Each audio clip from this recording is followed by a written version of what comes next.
Hello guys, how are you? I'm Hardeep Singh. Welcome back to your own YouTube channel.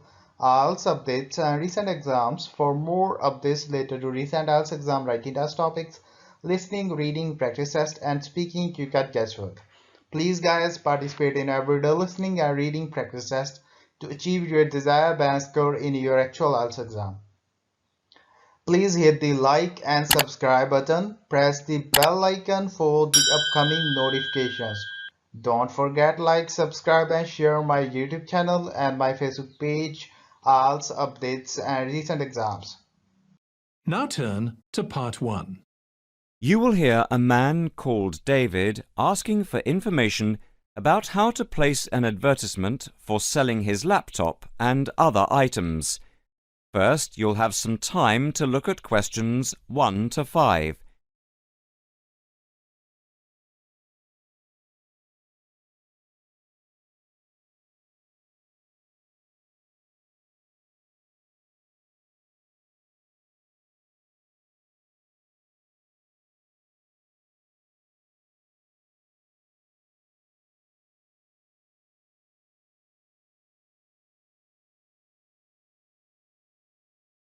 Listen carefully and answer questions 1 to 5. Hi, I'm Debbie. How can I help? Hi, my name's David. I'm just looking to place an advertisement on the main union notice board to sell a laptop and a few accessories, if that's possible. Sure, that's not a problem. I take it you are a member of the Students' Union? Yes, I am. Right then, I'll just get a form up, and as there is no one around, and it looks as if it's going to be quiet for a while, I'll just type the details straight into the computer for you. Thanks very much. No problem. Shall we just title it Laptop for Sale? Yeah, okay. Can you describe it generally? Well, it's in very good condition. In fact, it's hardly been used. Why are you selling it, if I may ask?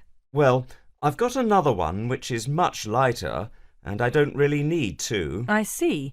What weight is the one you are selling? It's 3.5 kilograms. That is heavy these days. Can you give more details about the one you want to sell? Right. Well, it's an Allegro, and it's got all the latest programs. OK. What about the memory?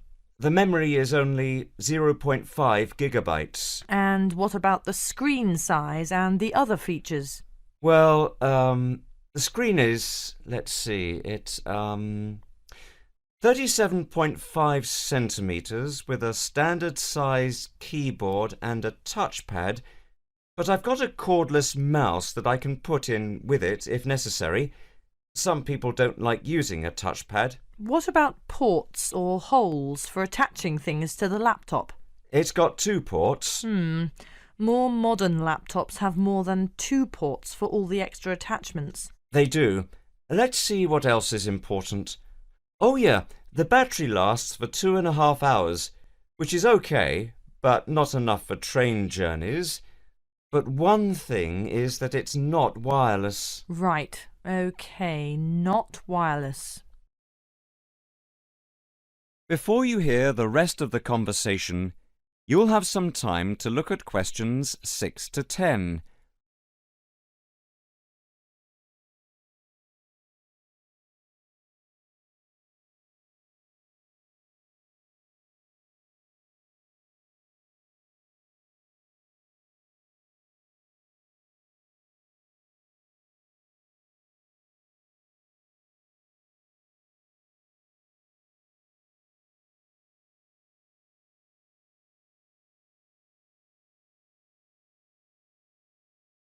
Now listen and answer questions 6 to 10. Anything else I can put on the advertisement?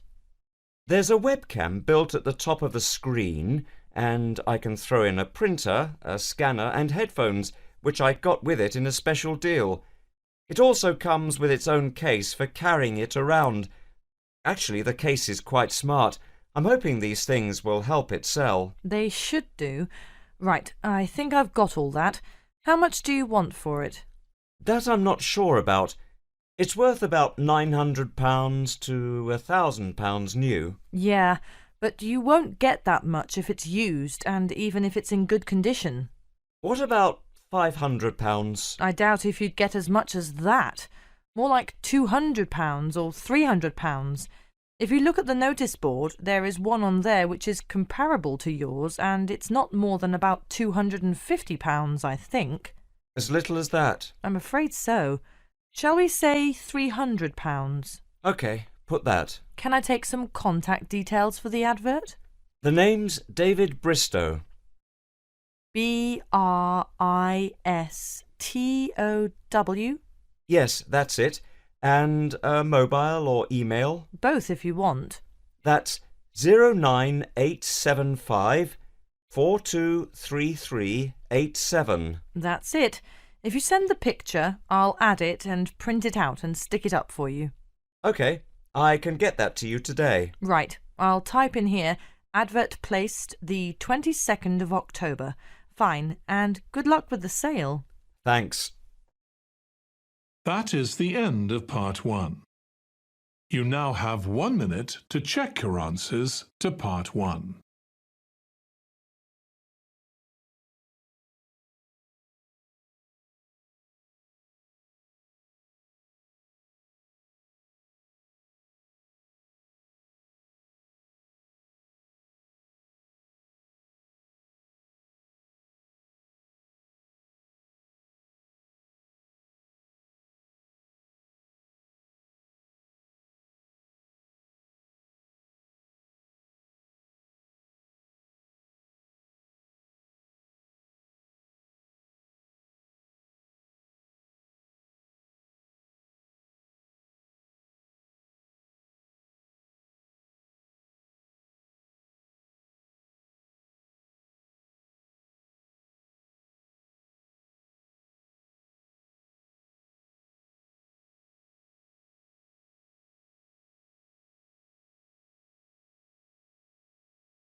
Part 2. You will hear an announcement made by an official for the preparation plans for the town's 250th anniversary celebrations. First, you'll have some time to look at questions 11 to 15.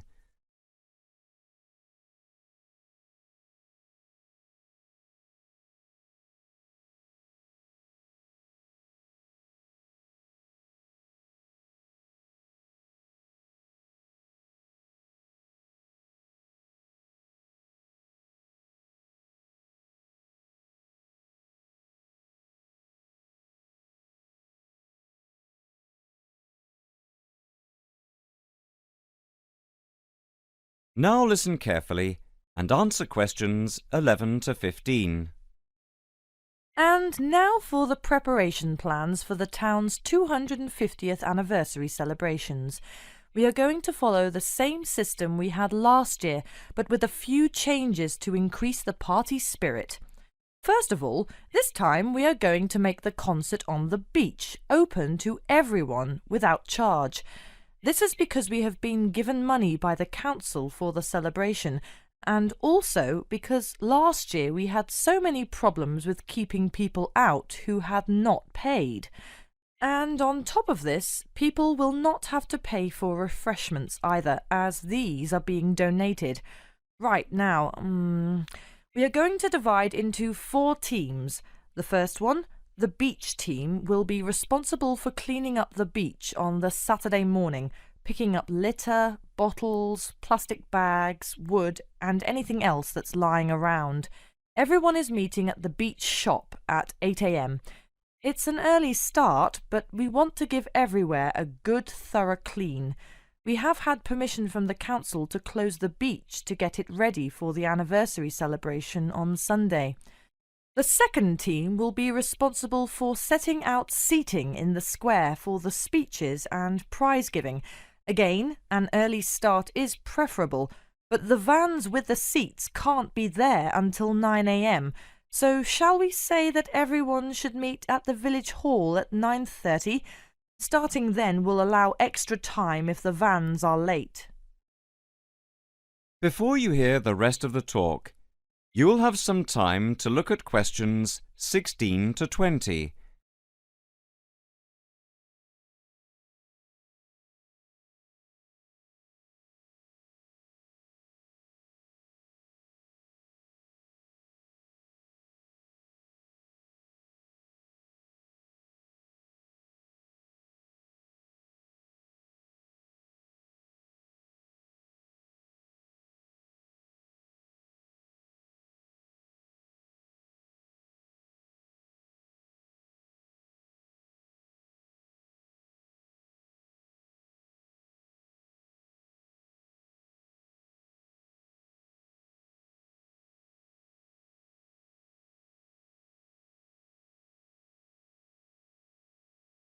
Now listen and answer questions 16 to 20. Now the third team will be the judges. For each of the various competitions we will have 3 judges.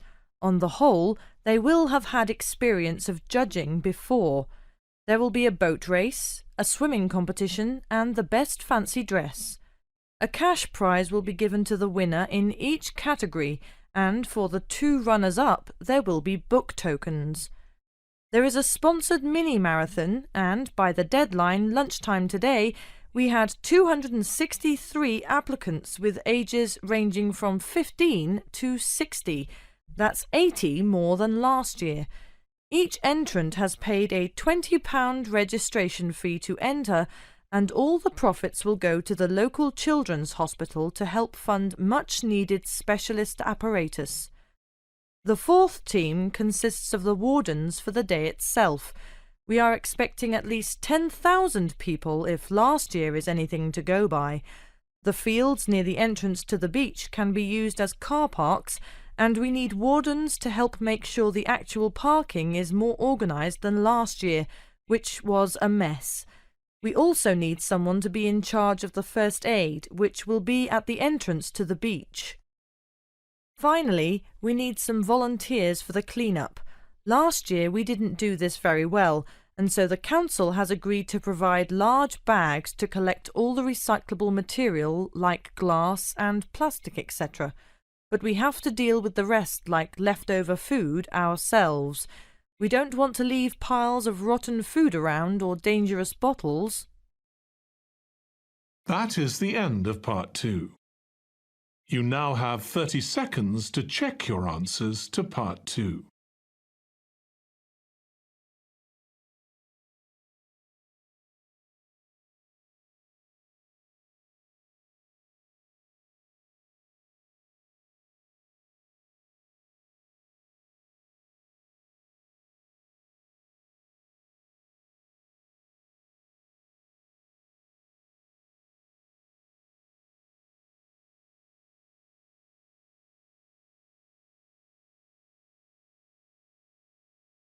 Part 3. You will hear a tutor and a student discussing a research project. First, you'll have some time to look at questions 21 to 26.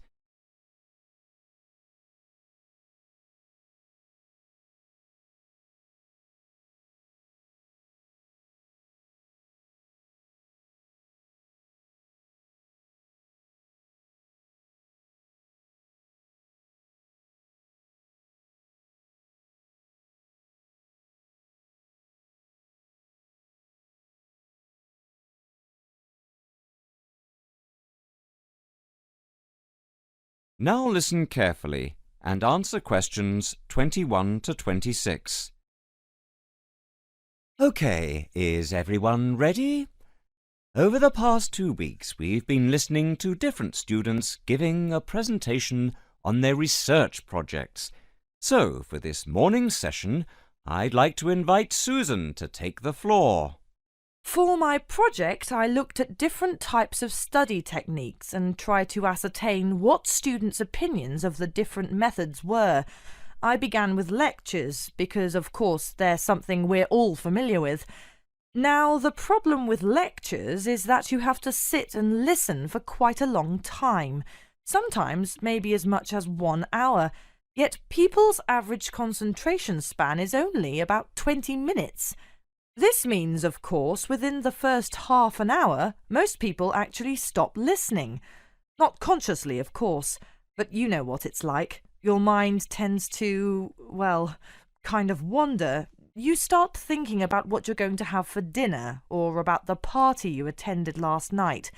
So I wanted to know what the most effective method of taking down all the important points was.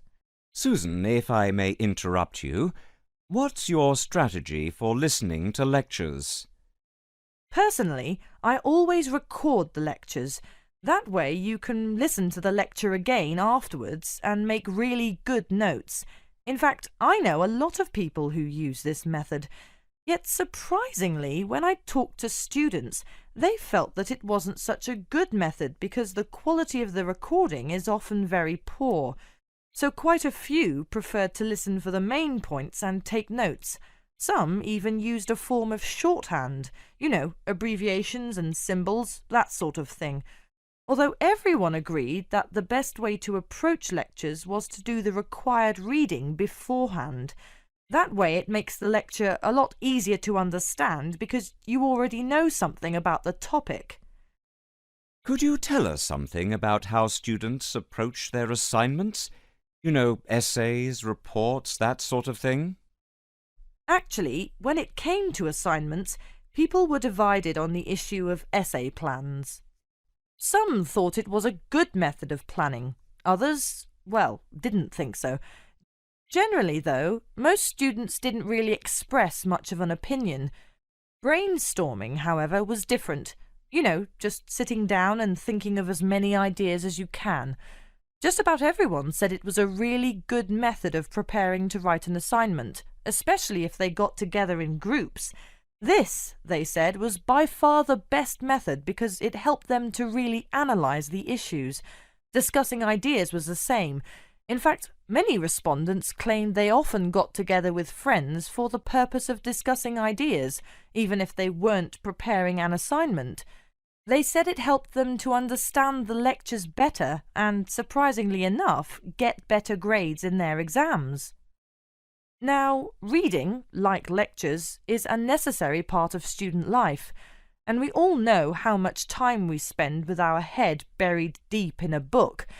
But what exactly is the best way to read?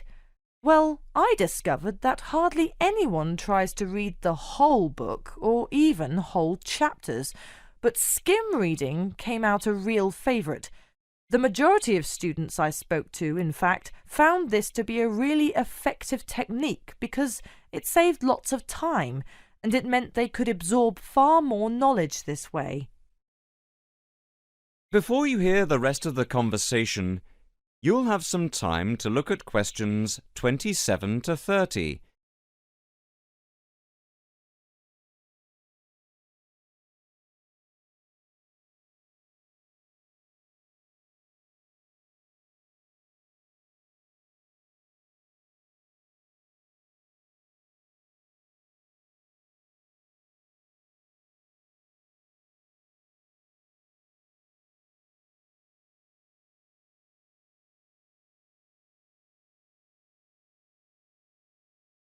Now listen and answer questions 27 to 30. Susan, in your opinion, what do you think is the biggest problem students face at university? Time management. What I mean to say is that it's a much underestimated skill, and because it's underestimated, it's an area often neglected by students, especially young students who are used to other people planning their time for them. So I set about asking students exactly how they planned their time. Interestingly, however, nearly everyone said that time management was significant, yet few people actually used the technique. Most commented that they were too busy with their studies. When it came to studies, I found that the vast majority of students worked part-time, generally in the evening, which most respondents claimed was the best time to study because they'd been thinking about the subject all day and many ideas were fresh in their minds. In fact, they said having to work was the biggest burden they had because it meant they couldn't study in an evening and had to study on weekends instead, when they needed to relax and forget about their studies. A few of the respondents even said they got up early in the morning to study. On the whole, I found that time management is most people's biggest problem, and I feel that more should be done by the university to help students to plan their time more effectively. Sorry, Susan, but I'm going to have to ask you to start wrapping up now. We're quickly running out of time. OK, well, the final component of my research was the dreaded exams. Now, I don't know about you, but I really hate exams.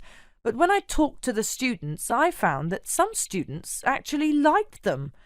They were very much in the minority, though, and most students preferred not to have them. I was, of course, interested to learn just how students prepare for their midterm and end-of-term exams, and here people were evenly divided on the issue. I found that most of the younger students preferred to cram. That is to say, they'd spend many hours just before the exam trying to learn as much as possible. Some even said they stayed up all night and never went to bed, and this was because they were too interested in their social life to pay much attention to exams during the term. Older students, however, were much more conservative. They tended to read much more widely and spend time thinking about the topic, making notes and so forth. They did revise, of course, but they rarely spent time cramming. Cramming, they said, is of no use because you only remember the information for the duration of the exam and forget it afterwards. That is the end of Part 3. You now have 30 seconds to check your answers to Part 3.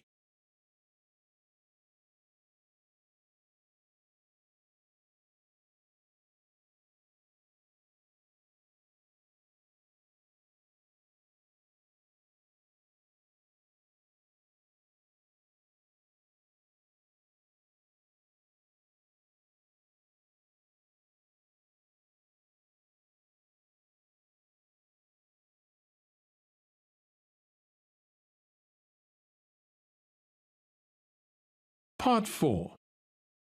You will hear a student talking about a survey conducted among people of different age groups to find out how architecture may affect people's lives.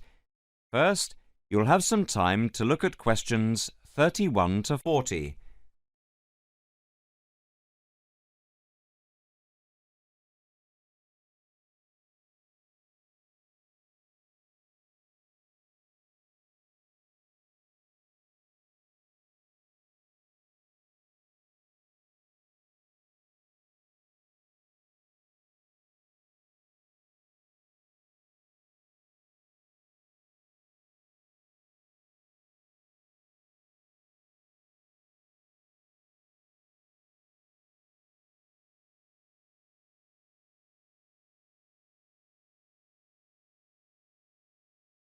Now listen carefully and answer questions 31 to 40.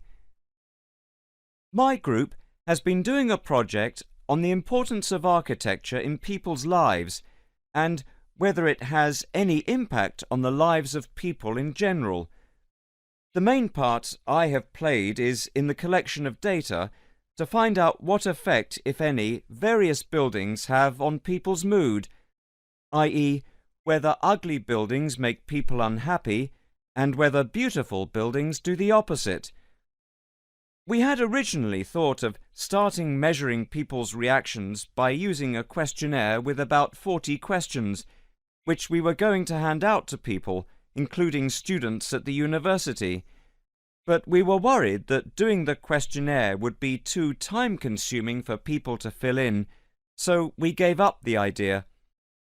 I then asked several of the postgraduate students for advice. One of them came up with the simple idea of showing people images of various buildings from different eras and styles instead of giving out the questionnaire, and asking them to indicate how they felt on a scale of 1 to 5 about the images, where 1 was unhappy and 5 was very happy. People would also be given the option of not saying what they felt.